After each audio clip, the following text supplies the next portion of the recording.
साथियों, नमस्कार। आज आपको बताऊंगा कि हमारी न्यायपालिका 80% हिंदू बहुसंख्यक समुदाय के लिए इस कदर निष्ठुर, निर्लज हो जाती है कि वो भूल जाती है कि अगर ये समाज, हिंदू समाज सहनशीलता छोड़ बैठे तो उनका क्या हालत करेगी। आप देखिए पाकिस्तान में क्या हुआ है, बांग्लादेश में क्या हुआ है और हिंदुस्तान में क्या किया इन लोगों ने।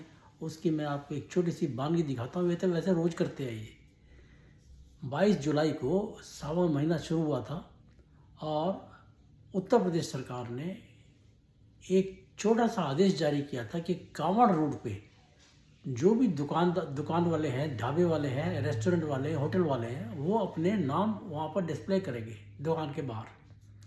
इसमें किसी को ये नहीं कहा गया था कि जी मुसलमान ही केवल करेंगे, सब करेंगे। जस्टिस ऋषिकेश रॉय और जस्टिस SVN भट्टी, इन्होंने तुरंत उसके ऊपर स्टे लगा दिया। आप मुसलमानों से कैसे कह सकते हैं कि जितने नाम डिक्लेयर करें, जबकि उसमें ये नहीं कहा था मुसलमान करेंगे, सब करेंगे। ये इनकी अल्पसंख्यक मुसलमानों के लिए लेट जाने वाली प्रवृत्ति है। ये इनकी इतनी बदतमीजी कहूँगा इसको मैं, ये टोटल बदतमीजी है। भगवान शंकर के दिनों में आप उनको प्रताड़ित कर रहे हैं हिंदुओं को। आप कहाँ का तरीका है भाई ये? आप ये सीधा इसका मतलब पता है सीधा क्या था? वो किस लिए किया गया था कि शुद्ध खाना मिले लोग भक्तों को, कांवड़ियों को शुद्ध खाना मिले। लेकिन वहाँ मिलता है क्या? इनको सबको पता है। उनको थूक मिला हुआ खाना मिलता है, इनको पता है। मूत मिला हुआ खाना मिलता है, इनको पता है। लेकिन फिर इन लोगों ने परवाह नहीं की। क्यों? वामपंथी गैंग इनके पास पहुंच गया और सबसे बड़ी तो वामपंथी जो TMC की महुआ मथुरा भी पहुंच गई इनके पास। ये तो फैल गए। कैसे कर दिया आपने मुसलमानों के लिए। उसके बाद इन्होंने एक स्टे दिया 4 या 5 दिन का, फिर दोबारा हियरिंग हुई, फिर 5 अगस्त तक के लिए स्टे दे दिया। 5 अगस्त को इन्होंने कहा दोबारा हियरिंग करेंगे सारी बातें देख के। भाई साहब 22 अगस्त निकल गई, 21 अगस्त, सावन महीना ख़त्म हो गया, कांवड़ यात्रा ख़त्म हो गई। इन लोगों ने हियरिंग नहीं की। इतने निर्लज बेशर्म लोग हैं ये हमारे सुप्रीम कोर्ट के जजेस। मेरे को मन से आज मैं बहुत मैं बताऊं मैं कितना दुखी हूं। मैं बता नहीं सकता आपको। मैं बेशर्मी की हद होती है। अब देखिए मैं आपको बताता हूँ। ये ऐसी एक चीज़ में नहीं है, हर चीज़ में ऐसे ही करते हैं, हिंदुओं को प्रताड़ित करते हैं ये। और फिर दुनिया भर में ढोल ये पी रहा जाता है कि जी हिंदुस्तान में तो माइनॉरिटीज़ कर केवल मुसलमान वो प्रताड़ित पीड़ित है। वो पीड़ित कौन है? 80% हिंदू, जिनकी बात नहीं सुनते ये लोग। ये आप देखिए क्या हुआ पाकिस्तान में। चीफ जस्टिस, उसके नारे लग गए सर तन से जुदा कर दो, 1 करोड़ का इनाम डिक्लेयर कर दिया गया। क्यों? कि इसलिए कि वो चीफ जस्टिस के ऑर्डर में ये बात कही गई कि जो अहमदिया मुसलमान हैं उनको भी धार्मिक स्वतंत्रता का अधिकार है। अहमदिया मुसलमान कौन है? जिसको पाकिस्तान मुसलमान ही नहीं मानता। 35-40 लाख हो वहाँ पर, 40 लाख लोग हैं वहाँ पर वो।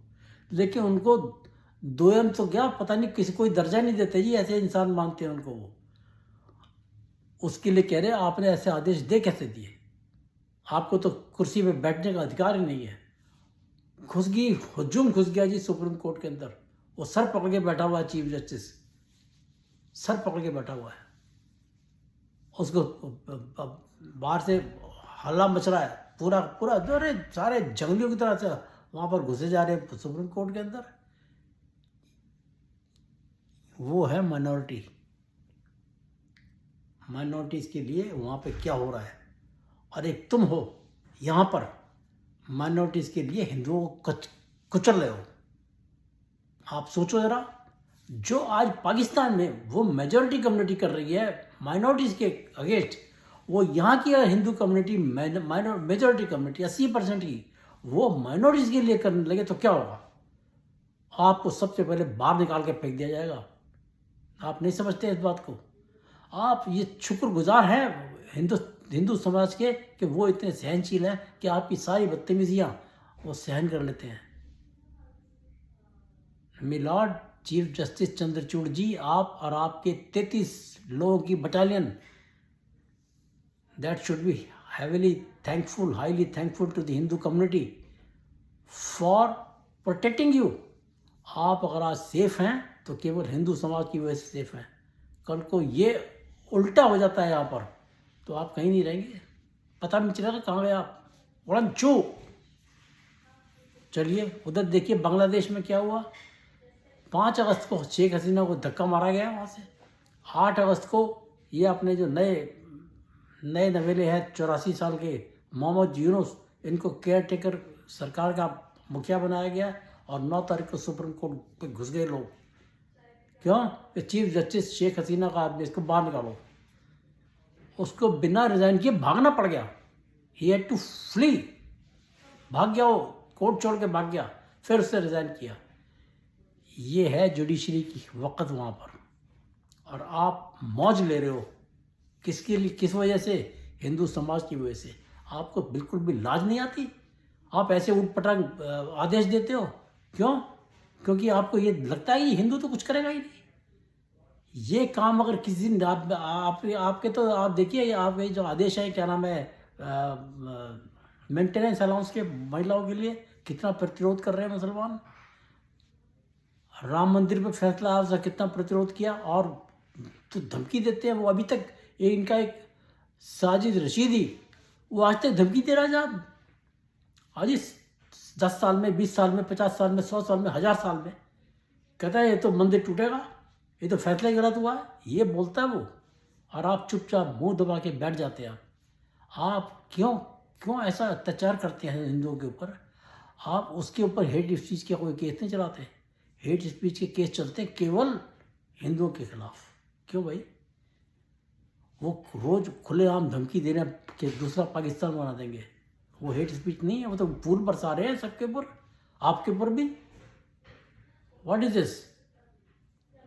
मैं फिर चेतावनी देता हूँ सुप्रीम कोर्ट के जजेस को, mend yourself, it is enough. You have to take care of the Hindus, the majority community of 80% people. Otherwise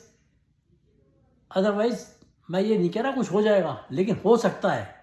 अगर हो सकता है तो फिर रोना मत कि ऐसा कैसे हो गया, हिंदू ऐसा वायलेंट कैसे हो गया। भाई आप, you are stretching the limits of their tolerance. आप ये क्यों भूल जाते हो? आपने, मैं तो समझ नहीं आ रहा, आपने 1 महीने के लिए रोका क्यों उस चीज़ को, कांवड़ यात्रा को? वो तो यूनिफॉर्मली एप्लीकेबल होना चाहिए साहब। आप ये मेरे को छोटी सी बात बता दीजिए, वो लोग को अपना नाम देने में क्या दिक्कत है? जहाँ मर्जी चले जाइए साहब, पूरी की पूरी बेल्ट है।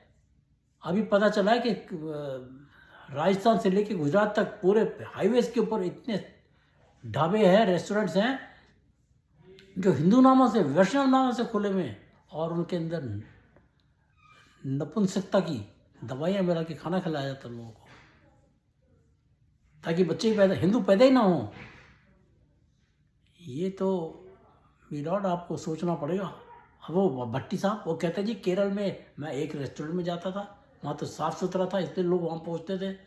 वहीं केरल में जो शबरीमाला मंदिर है, वहाँ एक चाय वाला लैट्रिन का पानी से चाय बना के लोगों को, पता नहीं कितने 2 करोड़ लोगों को चाय पिला चुका है वो, अब बाद में पकड़ गया वो। आप उसको सफाई कहेंगे? मैं कहता हूँ ये लोग इतने, मतलब जो एक दूसरे कम्युनिटी, हिंदू कम्युनिटी की जो शराफत की परीक्षा ले रहे हैं, ये कोई अच्छी बात नहीं है। और मैं फिर कहता हूँ आप न्याय कीजिए, फालतू ऑर्डर मत कीजिए हिंदुओं के लिए। दिस इज़ हाईली ऑब्जेक्शनेबल, और ये असहनीय है आपकी बातें। मैं बस इतना ही कहना चाहता हूँ। मेरा ख्याल है आपको मेरी बातें समझ में आई होंगी, पसंद आई होंगी, और अगर पसंद आई हैं तो आप मेरे वीडियो को लाइक कीजिए, शेयर कीजिए, और मेरे चैनल को सब्सक्राइब कीजिए। नमस्कार, जय हिंद, भारत माता की जय।